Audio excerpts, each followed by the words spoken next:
Curfew hours must change to save businesses. That's the word from the City of Cape Town to government.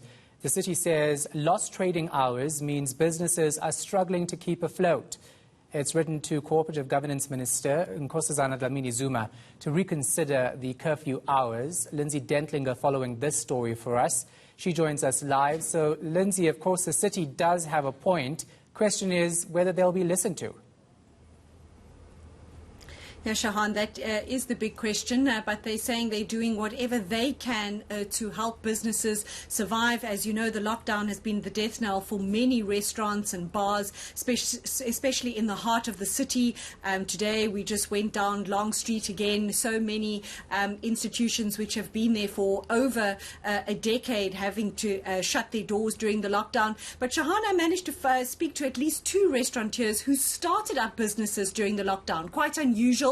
They thought that this was the opportunity as businesses left the city and spaces became available to start their own businesses. And they say they were just getting off the ground when those regulations were changed, reducing that curfew to 9 p.m. So you can imagine you can't get very many people through a restaurant, and at that, a new restaurant in such a short space of time, considering that staff also have to go home. And then on top of that, also the booze ban. But restaurateurs I spoke to today said even if the booze ban had to remain in place, and some of them said they understood why government had to impose this booze ban, that at least they'd be allowed to trade for another 2 hours at least. That would be enough to keep the doors open, to keep their staff from keeping the wolf from the door, and many of their staff now at home because they're unable to run a second shift in their restaurants, and that 2 more hours of trading would go a long way to keeping these restaurant doors open.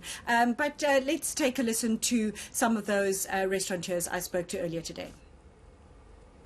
Once the heartbeat of Cape Town's nightlife, Long Street bars of more than a decade have not survived the lockdown. One seasoned restaurateur saw it as an opportunity to revive what has been left in tatters. But a month after opening his restaurant, the curfew was tightened and alcohol banned.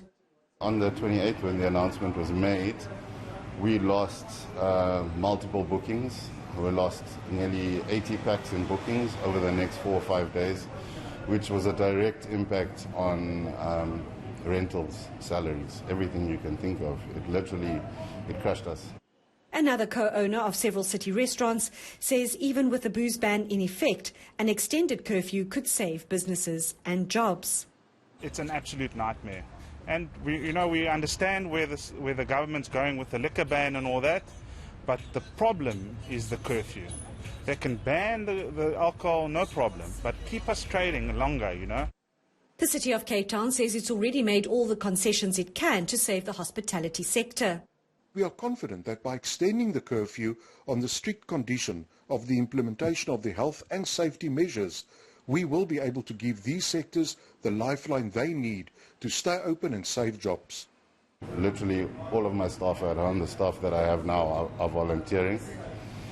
And yeah, it's to try and keep the doors open, try and keep the dream alive. The city says it's yet to quantify the impact of lockdown on business closures. But for those still trading, an extended curfew could be the difference between make or break. Lindsay Dentlinger, Cape Town.